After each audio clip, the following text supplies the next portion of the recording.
Avropa İttifaqı Rusiyaya qarşı sanksiya siyasətində yeni mərhələyə keçir. Günlərlə davam edən müzakirələrdən sonra üzv ölkələr 21-ci sanksiyalar paketi üzrə razılıq əldə ediblər.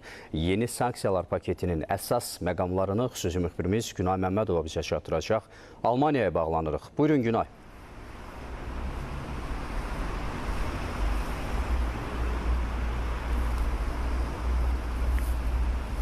Bəli, Avropa İttifaqına üzv ölkələr Rusiyaya qarşı 21-ci sanksiyalar paketini razılaşdırdılar. Qeyd edeyim ki, yeni sanksiyalar paketi ilə bağlı müzakirələr bir neçə həftə idi ki, davam edirdi. Nəticədə ilkin planlarla müqayisədə daha yumşaq variant üzərində razılıq əldə olundu.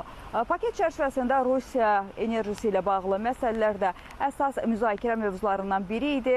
Avropa İttifaqı ölkələrinin səfirləri Rusiyanın mayeləşdirilmiş təbii qazının üçüncü ölkələrə daşınmasına məhdud istisna tətbiq edilməsinə razılıq verdilər. Bu istisna yalnız 24 fevral 2022-ci il tarixindən əvvəl bağlanmış müqavilələrə şamil olunacaq və bir il müddətinə qüvvədə qalacaq.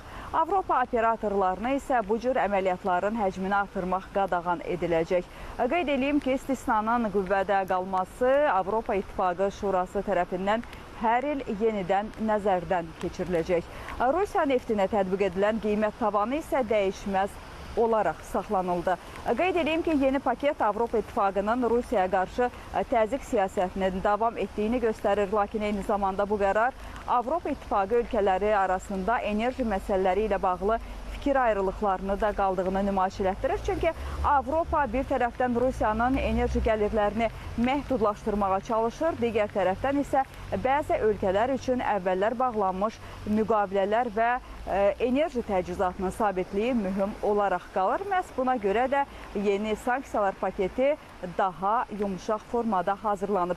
21-ci sanksiyalar paketi indi Avropa İttifaqı Şurası tərəfindən yekun olaraq təsdiqlənməlidir və bundan sonra yeni məhdudiyyətlərin rəsmi şəkildə qüvvəyə minməsi gözlənilir. Belə çatdıracaqlarım bu qədər. Buyurun, söz sizdə. Təşəkkür edirəm.